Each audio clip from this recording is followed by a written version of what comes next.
हौली हौली मेहनतां दा नाम हुंदा आ पहला पहला हर बंदा आम हुंदा आ। আপনি কিভাবে এই অসম্ভব কাজকে সম্ভব করে দেখালেন? দেখুন, প্রথমে তো আপনি একটু মাইকটা নিচু করুন। দেখুন, সব মেহনতের খেলা, মেহনত করলে সাকসেস সে হবেই। দেখুন, এমনও সময় গেছে আমি না খেয়ে কাটিয়েছি, এমনও রাত গেছে আমি না খেয়ে খালি পেটে জল খেয়ে ঘুমিয়েছি। এখন উপরওয়ালার আশীর্বাদে গ্যাস ভরা একটা সিলিন্ডার আছে আমার কাছে।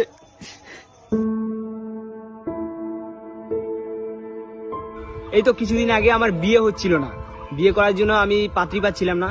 যখন হঠাৎ এটা আমার বাড়িতে আসে, চারিদিক থেকে বিয়ের প্রস্তাব শুধু এসেই যাচ্ছে। হ্যালো, না না না না না না, এই তো এলন মাস্ক কল করেছিল তার মেয়ের সাথে আমার বিয়ে দেবে বলে, কিন্তু আমি না করে দিয়েছি। সে তার সম্পত্তির 50% আমার নামে লিখে দেবে বলেছিল, তবুও আমি না করেছি।